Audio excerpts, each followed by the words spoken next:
It began with the smell of bitter wormwood and the ringing of bells, which lingered in the air longer than usual in the morning. In the silence after prayer, a nun placed a basket of herbs on the table, and from under a layer of lavender, a thin mark appeared, resembling a claw print. She had already seen this mark on the ring of a man who liked to say that the world was held together by fear. From that moment on, everything changed. Slowly but surely, toward the day when letters would determine people's fates more than swords. I welcome everyone who is listening to this story, and as the narrator, I ask you to write in the comments where you are listening to it from. It is important for me to know this in order to understand how our shared conversation sounds in different places. I hope you enjoy listening. In the monastery on the steep bank of the river, there was a simple workshop, a table for infusions, a box with roots and leaves, jugs, and next to it, a bench that was often occupied by peasants, maids, and travelers. The nun's name was Hildegard. She wrote about herbs, about how plantain leaves take away heat, how oil from seeds helps joints, and she wrote letters to princes. Her letters went in different directions, to cities where towers saw war and markets, and to castles where walls kept the secrets of old families. She knew that words travel farther than carts. That day, a boy from the mill brought the basket. His name was Otto. His cheeks were weather-beaten, and a blue thread hung from his sleeve, a color that was not woven here. As he set down the basket, a small pin in the shape of a falcon flashed for a moment. Hildegard noted the familiar sign to herself, but did not seek its meaning right away. She thanked him for the herbs and told him to give the miller a recipe for an infusion for her sick aunt. She said that the infusion should be weak, so that the heart would not be frightened by its strength. Otto nodded and ran away as if he were in a hurry to get home. In the evening, Hildegard untied the knot at the bottom of the basket and found a wax circle with a dented bird. The wax concealed a thin wooden board. On it was written in uneven handwriting that the forest warehouses were empty, that the grain collectors took the sacks before the hungry children had a chance to see them, and that the seal with the bird was placed on the orders by a man known in the area as the manager. There was one more thing in the letter. If the herbalist from the monastery asked, she had been warned that the herbs could turn into plain water and be useless. Hildegard understood the warning, but put her fear aside. She wrote down on parchment who had been given what in recent weeks, who had not had enough, who had come to the gate twice, because they were ashamed to ask 3 times. The manager's name was Richard.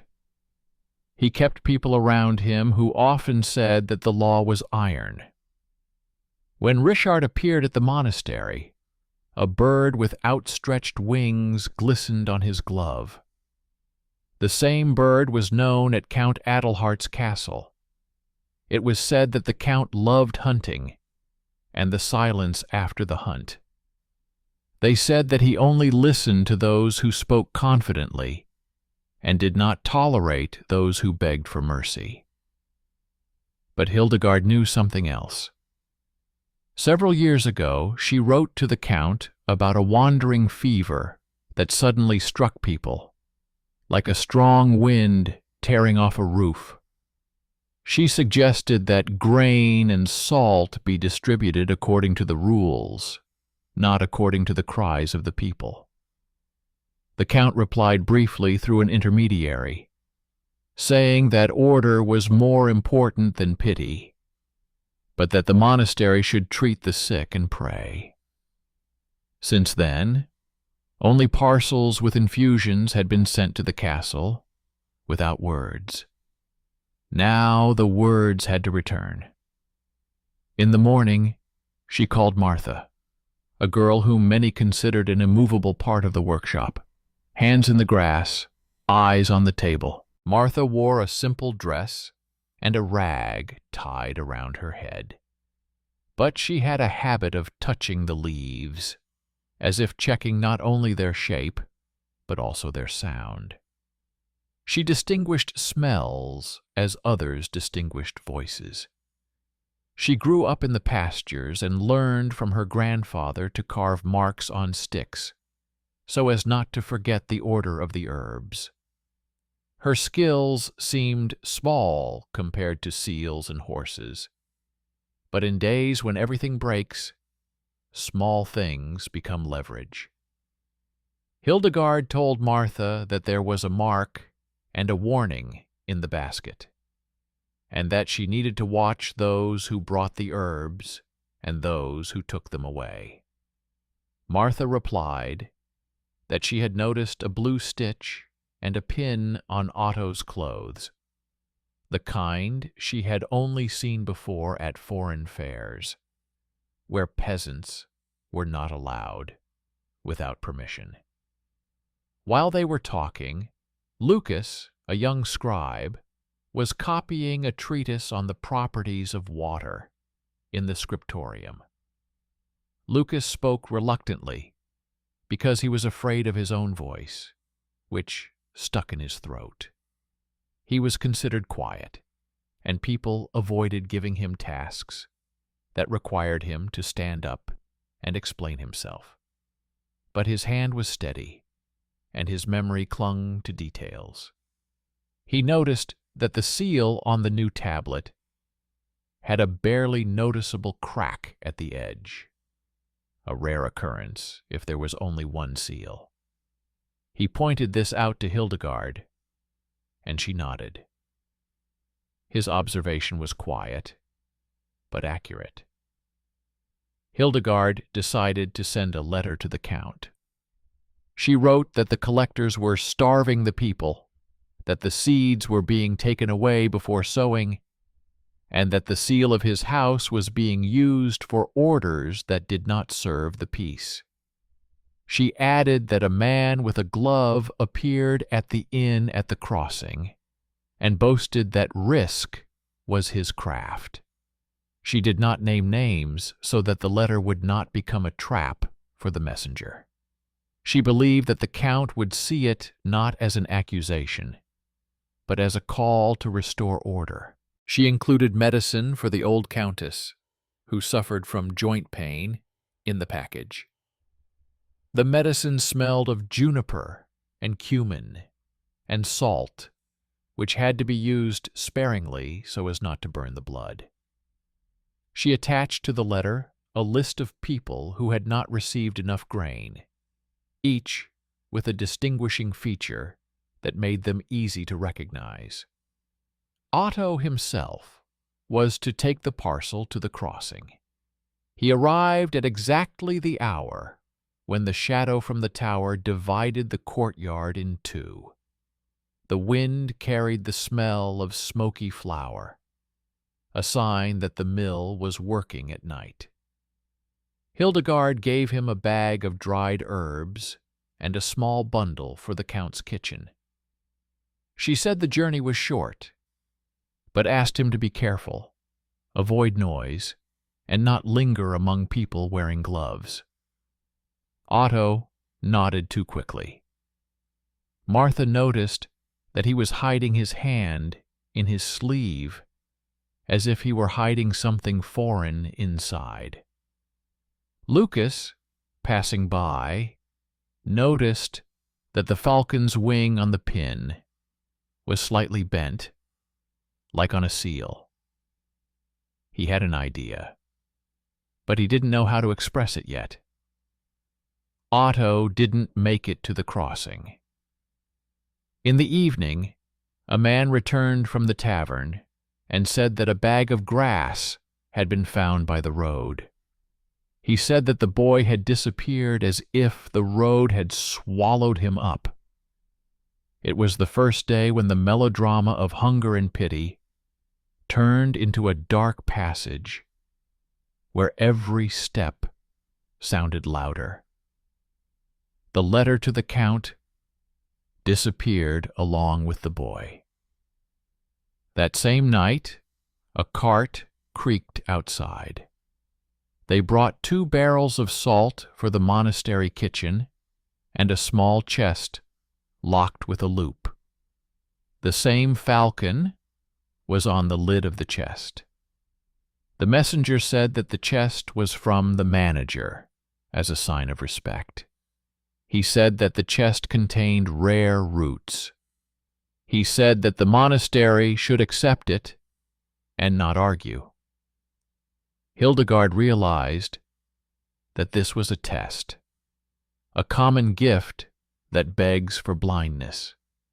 She ordered the chest to be left in the storeroom overnight and not to be opened by anyone. Martha said that the smell of the wood was sharp, like that of a dry nut, but there was a bitter note inside, as if it were not a root that was hidden there, but something that could not tolerate air. In the morning, Martha carefully cut the rope and lifted the lid a finger's width. Inside were 2 small bags. One contained real roots, sparse and light in color, as if dried in the hot sun. The other contained fine grayish dust, which was sometimes added to drinks in taverns to distract people from conversation. Martha recognized the dust by its smell. Her grandfather had taught her to be cautious. He said that she should smell like grass, but behave like a stone. She understood that the gift came with a test. She closed the box and said that no one should touch the second bag, and the first should be used with caution. Hildegard decided to write a new letter and send it not to the castle, but to the city, to a merchant she had once met at the abbey. The merchant's name was Benno. He had once listened to her reasoning about how bread and salt keep the world together, and said that he had many barns and little sleep. He asked her for words that could drive away bad dreams. She responded with a description of incense and prayer. Now she asked him for something else. She wrote that there was real need in the area, and that the merchant's help would be met with honesty and speed. She attached a list of farms and routes that could be used to bypass the collectors. While the letter was being prepared, Lucas copied it neatly, marking with barely noticeable signs the places where the road broke up in the mud. He did this because he himself had once gotten stuck with a wheel in that spot, and remembered that it was drier there if you stayed closer to the aspen trees. He didn't explain, he just did it. He was considered a modest copyist, but he was already setting events in motion. It was the first inconspicuous victory of an underestimated man. By evening, a rumor came from the tavern. They said that Otto had been seen at the crossing with a man who wore a glove even on a warm day. They said that the boy had gone behind the barn and had not returned. They said that a blue thread was playing on the boy's sleeve. Hildegard walked between the beds and wondered where the knot in the thread had formed. She remembered the pin with a bird on it that she had seen on Otto, and then on the manager. She remembered how the boy avoided shadows and covered his hand. She realized that he had a mark that had not been given to him here. At the same time, she remembered an old story told by the women on the shore about the Count's daughter who ran away with a man without a family, and about the child who was hidden among the mill sacks. At the time, it seemed like a silly legend. Now, the detail about the blue thread woven in the Count's distant estates sounded like a new bell. It became clear to her that the boy was connected to the House of the Falcon by more than just a random pin. Meanwhile, the steward, Richard, began to appear more often at the monastery. He said he was grateful for the herbs for the guards and promised boards for the roof, but his eyes always lingered on the door where the distribution records and letters were kept. He said that order meant that only one person knew the lists. He offered to keep the lists at his place. Hildegard replied through a monk that God loves light, and the lists would remain where there was light. She did not argue loudly, but she did not give in either. From that day on, someone began to walk around the workshop at night, and the smell of smoke sometimes seeped under the door, even though the stoves had long since gone out. A quiet fear began, like thin ice on a pond. If you walk too fast, you might fall through. In the second week, a merchant's wagon train entered the monastery courtyard. The carts were loaded with sacks of grain, chests of salt, and barrels of oil. Benno himself sat in front. He said through a servant that his interest was in the safety of the roads. He handed over a letter in which he admitted that he had read her treatises and decided that it was better to invest in order than in guarding the carts. He asked that everything be distributed according to the lists that she herself had compiled. He added that if difficulties arose on the roads, he would take care of the people who created them.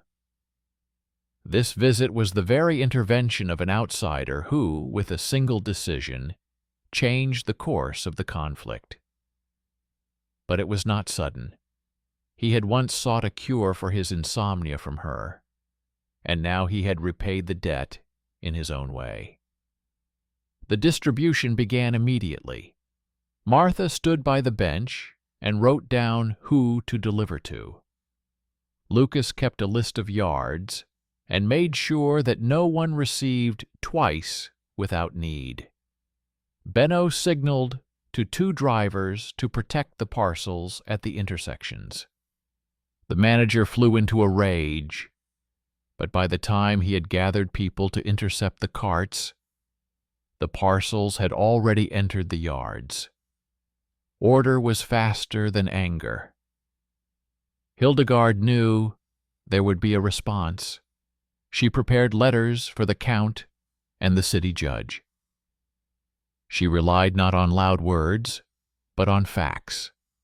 Names, dates of delivery, marks on the bags.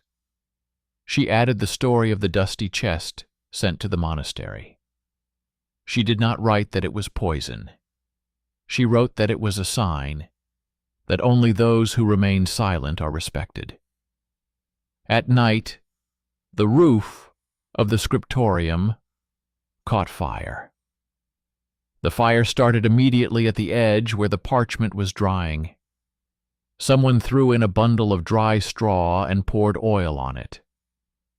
While the monks ran with buckets, Lucas, usually quiet, went inside and brought out the chest with the letters. He did this not out of the bravery that is talked about in the squares, but because he knew that these sheets contained the lives of those who would receive bread tomorrow. He then coughed for a long time from the smoke and could not speak for 2 days. Yesterday, he was considered a man who hid behind others, but today, he became the one who pulled the most important thing out of the fire. It was a turning point when the underestimated became the pillar of support. In the morning, Hildegard sent Benno a short note asking him to leave some of the carts at the monastery in case the roads became difficult. She sent her brother Lothar on a mission to find Otto among those gathering at the crossing. Lothar knew how to listen without complaint. He returned a day later and reported that the boy was being held in a guardhouse near the fairgrounds, and that a pin with a falcon and a piece of fabric from distant weaving houses had been found with him. He said that the guard had whispered that the boy was going to be handed over to the steward to set an example for those who carried letters to the wrong place. Lothar added that he had heard a woman crying behind the wall, as if someone recognized the boy as their own. It was this crying that Hildegard remembered most. Hildegard went to the abbess and explained everything simply. The boy was connected to the count's house, and if he was executed, the house would lose blood that could become a bridge rather than a knife. After a pause, the abbess said that the monastery was not a court or a sword, but a letter to the count must be sent today, with someone who would not be stopped on the road. She suggested that Martha and Lucas go together. Martha knew the smells and shadows. Lucas knew the signs and turns. They took with them an infusion that relieves fever and anxiety, and a small bundle with paper and a seal. On the road, they saw people with gloves scurrying about. Each time someone approached, Martha pretended to look for herbs in her bag, and at that moment, Lucas discreetly replaced the bundle with the letter, with one that looked the same, but was empty. He gave away the empty bundles without pity. With the letter, they reached the townhouse where the prince's people lived. There, a servant took the letter and disappeared so quickly, as if he had been trained to do so since childhood. A day later, a horseman with a white ribbon on his sleeve rode into the monastery courtyard, a sign that he was coming with an answer. He delivered a short message that the count had taken note of the letter and asked to be told who was putting the falcon seal on it without his knowledge. This meant that the count was ready to listen to facts, not clerks. It was a crack in the solid wall. That same morning, people were gathered at the market.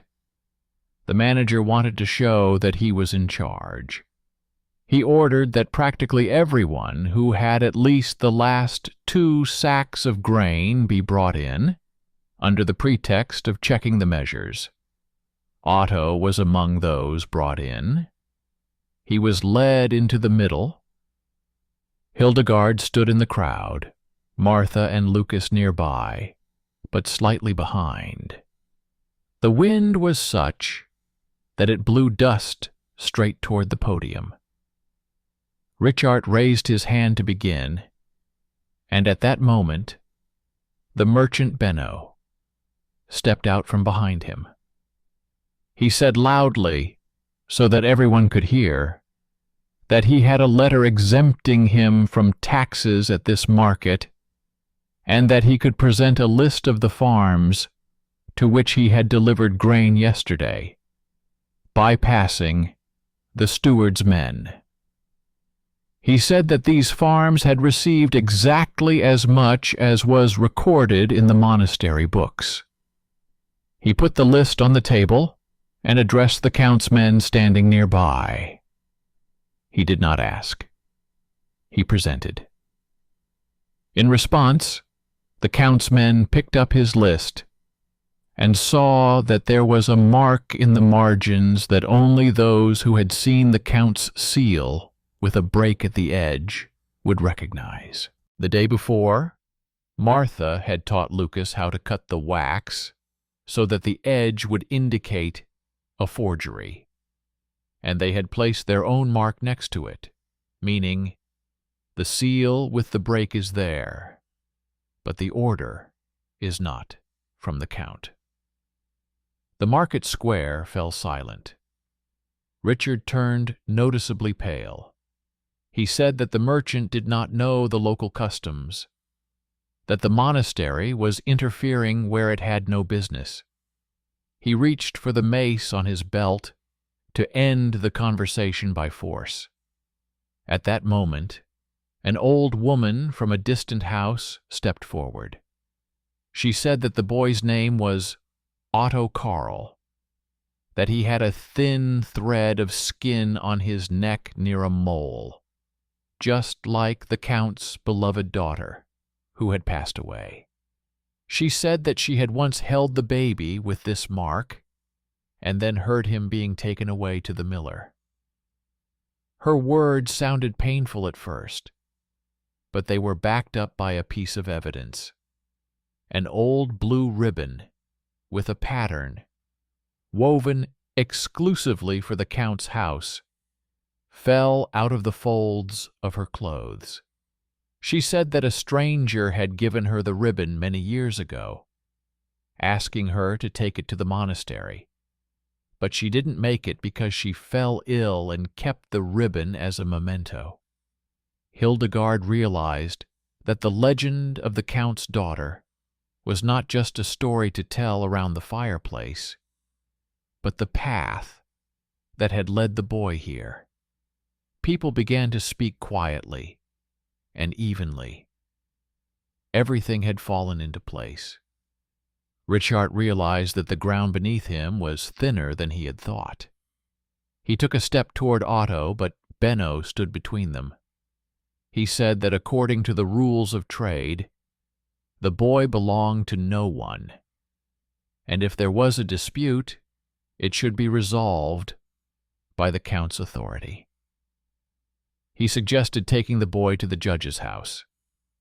He added that otherwise he would take his carts out of town and no one would buy salt at a fair price for a month. It was not a threat, but a calculation. Reichardt realized that the loss of peace on the roads would hit the Count's household hard, and he let go of the mace. The boy was taken to the judge's house. Hildegard walked alongside, Martha too, and Lucas carried the books. Inside the house it was cool, and on the wall hung an old map with the road to the Count's estate marked in blue. The judge listened silently, looking at the marks on the seal and the old woman's ribbon. He said he would send a messenger to the Count and keep the boy in a safe room until he received a reply. He noted on paper that the steward's seal differed from the Count's in its break, but the orders were written by someone else's hand. This was the first official step toward removing Richard legally, rather than by mob rule. That evening Hildegard returned to the monastery and found another basket on the table. It looked ordinary, but inside was a piece of bread and a note, written by someone else's hand, saying that if she did not stop writing letters, her books would be burned in the oven. Under the bread lay a small bone, carefully cleaned. Martha said that the bone was from the leg of a lamb slaughtered in the spring, and that such a sign was left in their area by those who wanted to say that spring would be stolen. It was a simple object that turned an ordinary basket into a threat. Everyday life entered the thriller for one of the acts. Hildegard did not hide.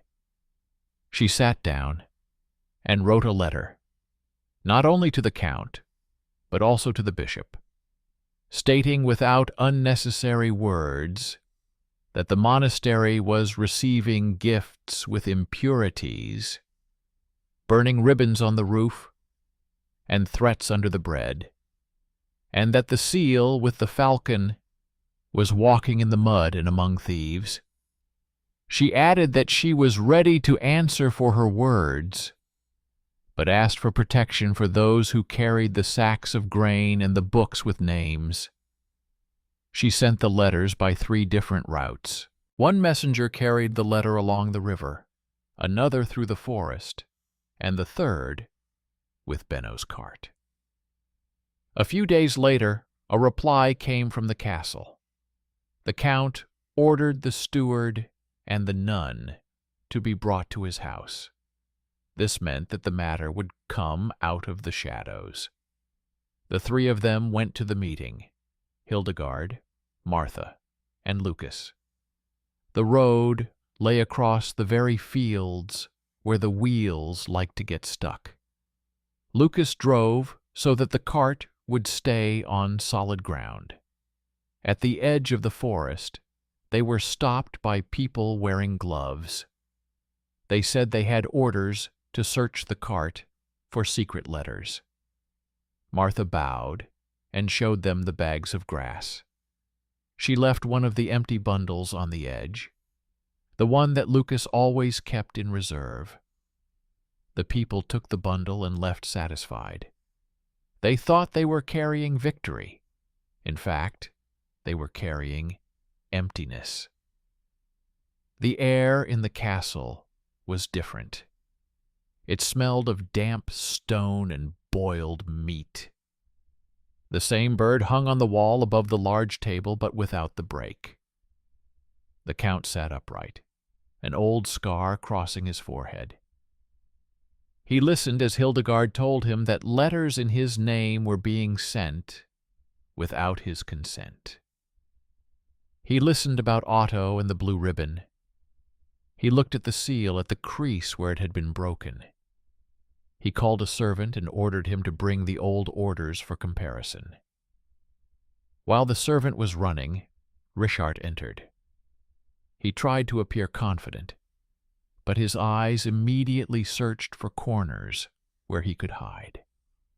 After a brief exchange of facts, the Count said that Richard's papers did not match the sample, and that he wanted to hear an explanation, not just a loud word, but the exact reason. Richard began to talk about order and the need for decisiveness, about how sometimes you have to bypass soft people who confuse pity with rights. He said that he was protecting the house from predators. His words were smooth, but behind them lay emptiness. The Count turned away from him to Hildegard and asked her to list who had received grain thanks to Benno's transport. She gave him a list. The Count ordered it to be checked against reports from the surrounding area. He was brought letters from the elders, which said that people had indeed received help in recent days. The boy was brought in immediately. His face became more serious, and a fresh scratch glistened on his cheek. On his neck, just above his collarbone, there was indeed a thin thread of skin. The Count's senior servant quietly said that such a mark was remembered on the Count's daughter. The hall grew quiet. The Count stood up, approached the boy, and removed the falcon pin from him. He looked at it and said that such a pin was only worn in the house when one's mark was recognized. He asked the boy where he got the pin. The boy replied that he had been given it at the tavern, by people who said that he was now under their protection. He added that he had been told to take the basket of grass, and then they took the letter and led him to the barn. From his words, a simple picture emerged. They were trying to hide behind symbols that had no right to control someone else's life. The Count announced that Richard was being removed from office pending investigation. He said that from now on, all orders would go through the senior servant and the judge. He sent people to the inn with orders to deal with those who had stopped Benno's carts. He unfurled the blue ribbon and said that the blue thread had a long memory and that the house must answer to it. Then he turned to Hildegard and said that her letters had done more than the cries in the square. It was a new order of things, where the word of a doctor and a monk was no less than the word of a man with a sword. It was a day when hidden talent and patience became stronger than fear. After this meeting, the monastery did not become any calmer. The manager lost his job, but his people still remained in taverns and at crossroads. They whispered that the nun had taken their bread away. They tried to scare those who came for the infusion. Once, a bag of grain without a mark was brought to the gate. Martha took a handful and said that there were many empty shells in the grain, as if it had been dried too quickly over the fire. This meant that someone was in a hurry to steal the appearance and call it good. On days like these, it is easier to get tired and give up. But just then, a letter arrived from the city, written in another hand, neat and with polished letters. The author of the message specified that they had a scribe who wanted to work in the monastery, not for food, but for a table and a pen. He wrote that he had a weak voice, but a strong hand. Hildegard smiled. She knew that Lucas was already there, but it turned out that the letter had arrived before she met him, and had been delayed at the post office in the snow. It seemed like a strange game of time, but the meaning was simple. The monastery needed people with hands, not loud words. Children from nearby houses came to the scriptorium with Lucas. He showed them how to hold a pen so that it would obey them, how to correct a line with a knife to fix a wrong letter. He taught them that letters are not only requests and orders, but also memories that preserve the connection between people.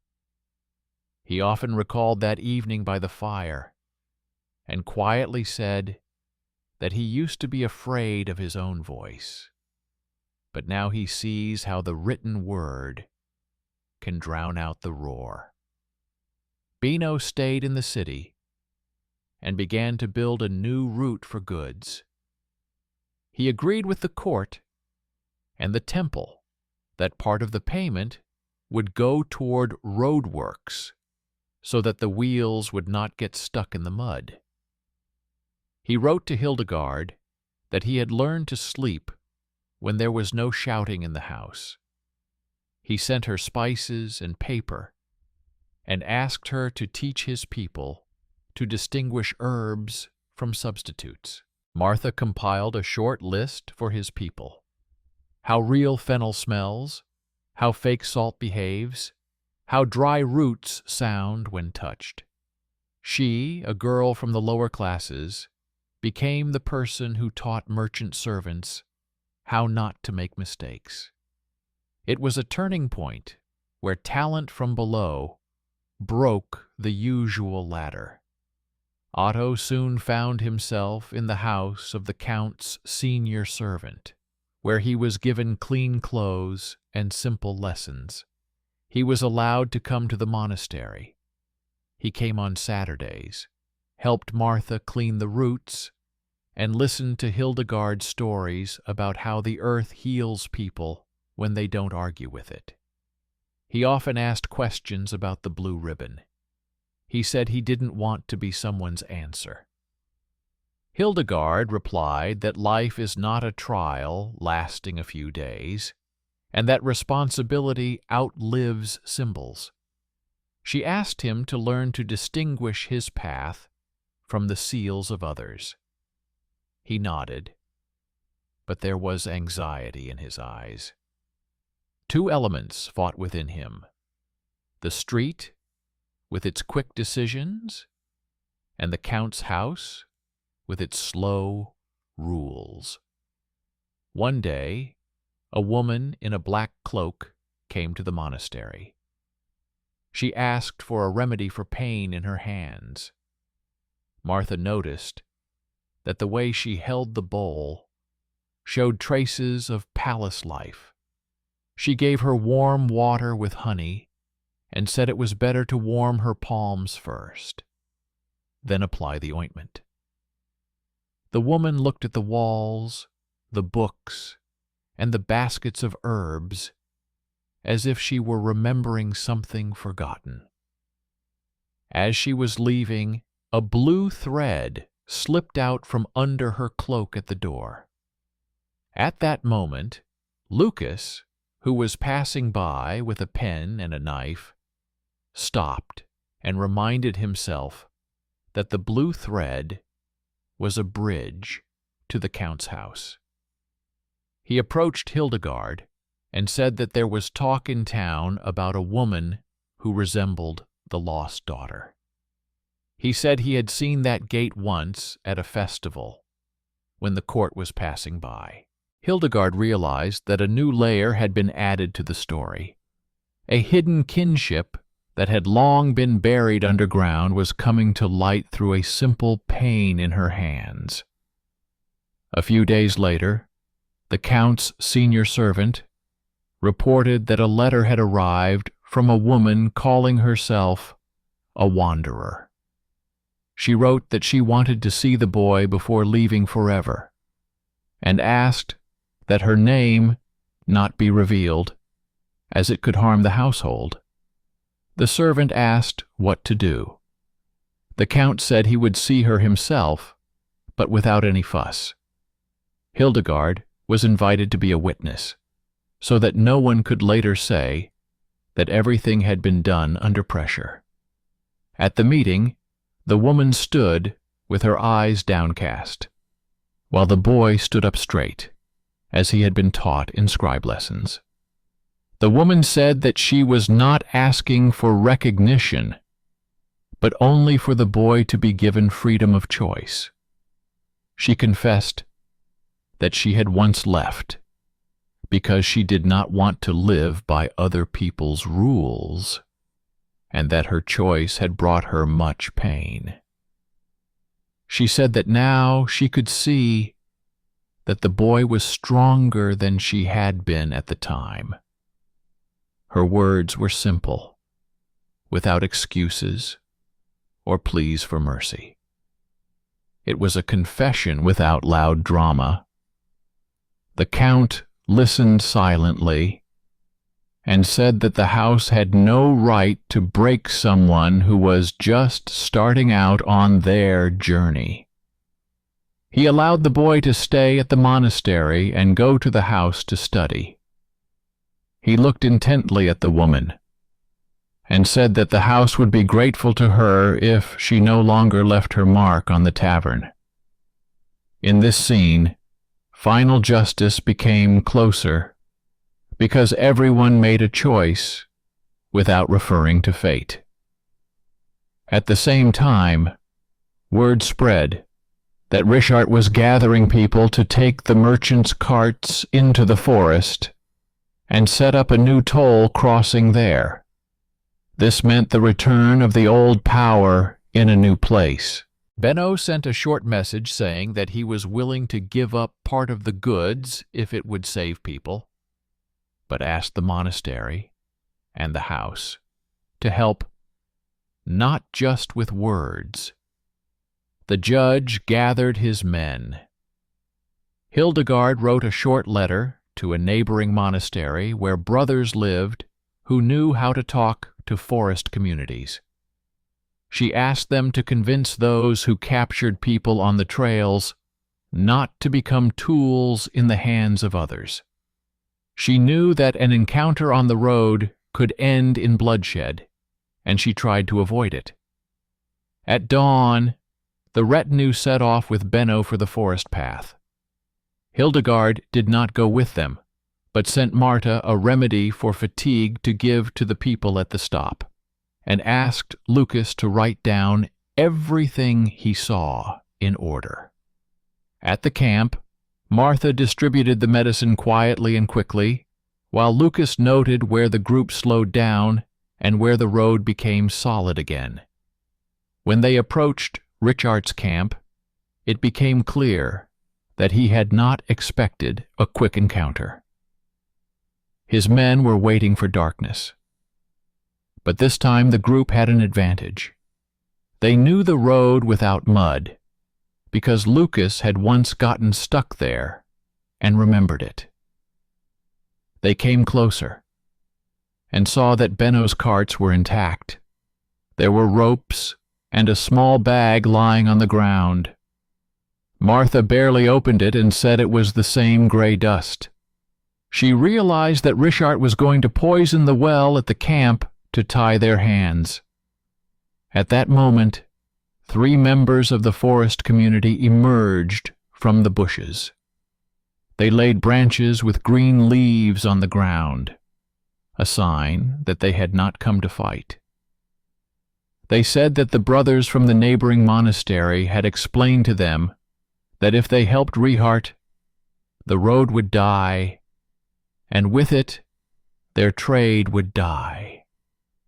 They said they wanted peace because peace brought salt to their homes. It was a rare moment when a quiet letter won out over a loud threat. Richard was taken without a fight.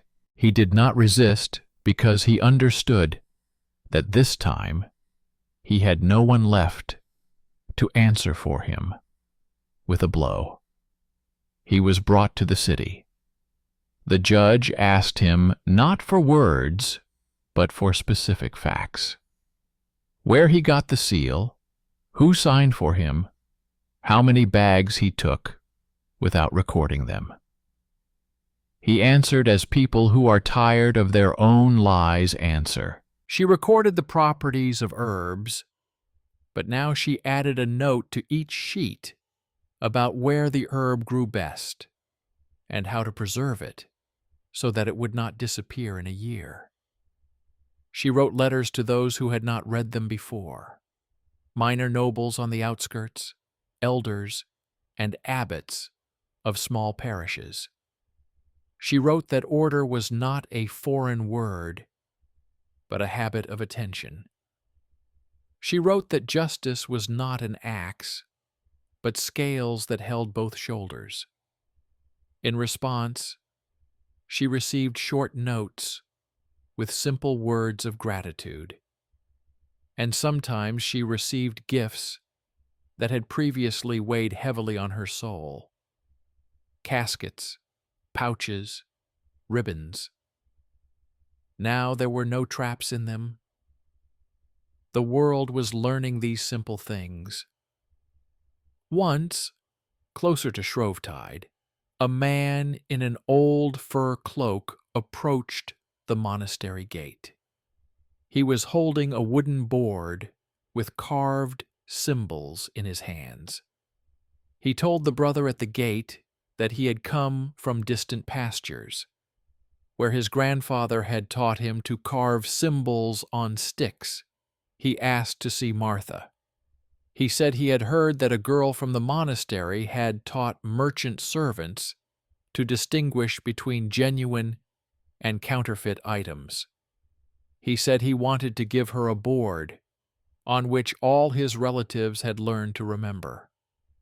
Martha took the board and ran her finger over the carvings. She could read the familiar lines. She realized that her childhood skill had become a bridge for people who only knew paper. She said she would accept the gift and teach the children in the scriptorium to carve simple signs so that memory would not depend on paper. It was a quiet celebration of the staircase that leads from the bottom to the top. One evening, in the city house, Benno lit a lamp and began to count the barrels. He noticed that he had fewer losses over the last winter. He wrote the word trust on the board and looked at it as if it were a commodity that also needed to be stored. He sent a small box with clean sheets of paper and a bottle of oil to the monastery. He wrote that he wanted the monastery to keep another shop, not with herbs, but with advice. Once a week, anyone could come and ask how best to transport grain or repair wheels. Hildegard agreed. Martha compiled a list of simple tips. Lucas wrote them down neatly and clearly. This shop became a place where people learned to speak without shouting. Otto, meanwhile, was growing up. He was drawn to the road, but also to books. He helped Benno with his accounts, then ran to the scriptorium and asked Lucas for a pen. He said he wanted to write a short story, how he once lost a letter and found himself. He asked Hildegard to check if he was getting too carried away with words. She said that simplicity was his best defense. He nodded. On the day the ice melted from the river, he came to the monastery not as a beggar, but as a man who brought a gift. He brought the boys from the crossing, the ones who usually carried other people's bags. He told them that they could carry signs and books, and that there was power in that. He asked Lucas to teach them to write dates and names without mistakes. It was a new chapter in history, where the formerly lost now led others. All this time, Hildegard continued to see how small efforts laid the foundation for big decisions. She wrote to the princes in a restrained, unadorned manner. She always added a simple explanation to her requests about what the action would lead to. She said in her letters that if taxes were collected before sowing, the younger ones would die in the spring.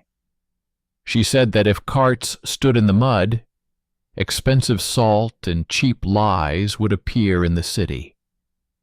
She explained that the value of a house was measured not by the thickness of its walls, but by the number of people who went to bed with bread. These words were not rare. They were understandable. They were easy to accept. Power flowed through them. When summer came, the monastery received a letter with a seal and a narrow scar at the edge, but with the correct backing. The letter was from the Count himself. He wrote that the house had done without the sword where it had previously been drawn without hesitation. He wrote that many roads had become stronger than before.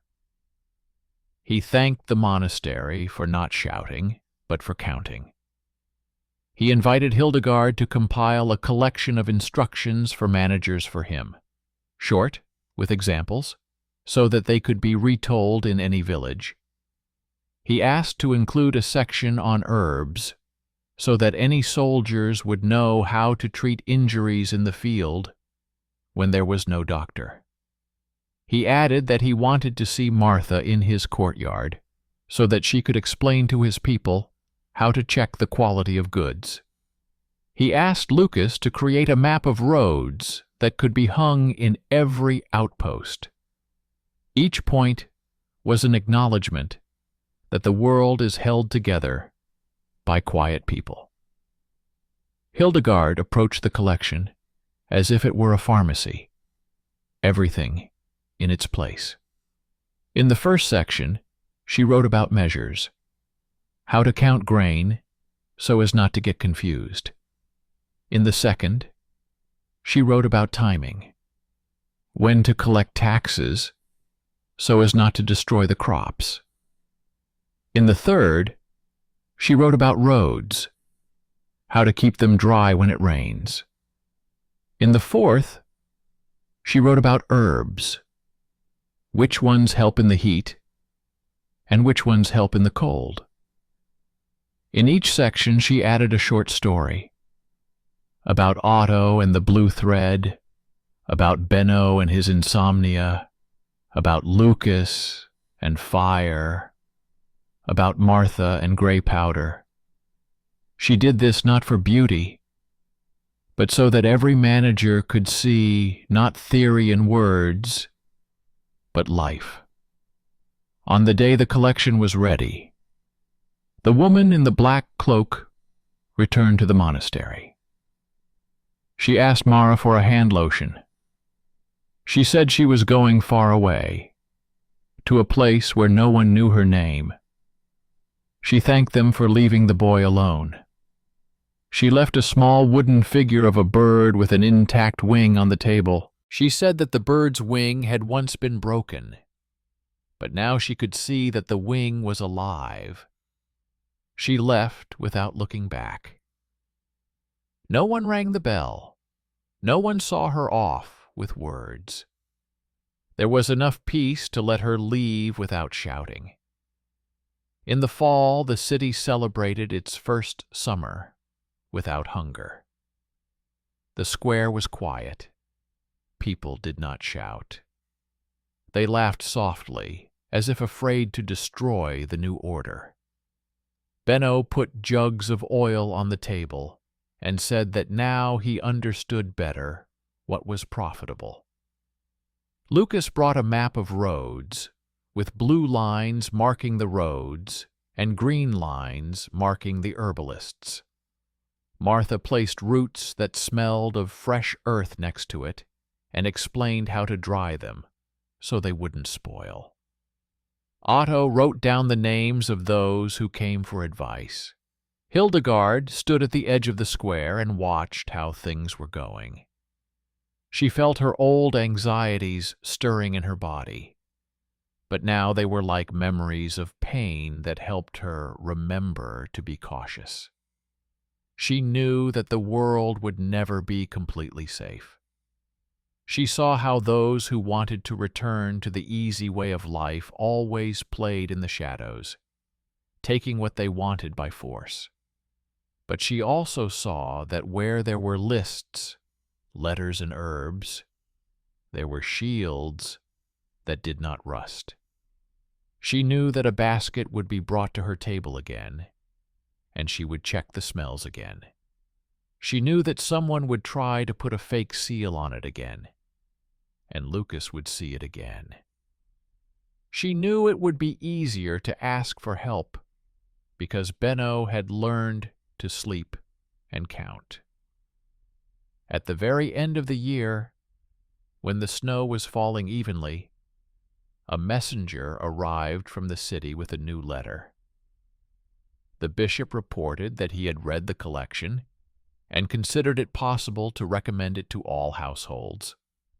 He wrote that he had seen how simple things kept walls stronger than strange rituals. He asked for copies to be sent. Lucas put pen to paper, and 100 lines crept across the parchment. He wrote at night, and the fire in the hearth was steady. He no longer coughed from the smoke because the scriptorium had repaired the roof and installed a vent on the advice of a carpenter who had once listened to Hildegard talk about the movement of air. When the copies had gone on their way, Hildegard sat down at her desk and opened the window. The scent of mint wafted in from the garden. She took a pen and wrote a short note to herself that this year visions often came not in the form of fire and thunder, but in the form of simple details: a thread on a sleeve, a crack in a seal, the smell of sulfur dust. She wrote that good vision was not a gift, but a habit of not rushing. She wrote that final justice had come not because heaven had chosen her, but because everyone, from the merchant to the boy, had taken their step without loud words. She put down her pen and went into the garden. There, Martha was already hanging up the roots so that they would dry properly. Lucas sat by the wall and drew a new line on the road, which had recently been trampled by Benno's carts. Otto held a book in his hands and read. He read slowly, because every word was now not only a sign for him, but also a bridge. The sun set. The bell rang once. The new year was upon them. Hildegard knew that tomorrow someone would come again with their troubles. She knew that by morning the ice would cover the river with a thin crust, and someone would want to cross it and fall through if they walked too fast. She knew that walking slowly was not a weakness, but a skill for living. She entered the workshop, which smelled of oil and wood, and closed the door behind her.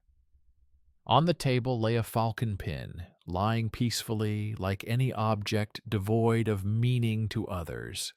It had a whole wing, and it was a simple sign that the world could be repaired not by shouting, but by action.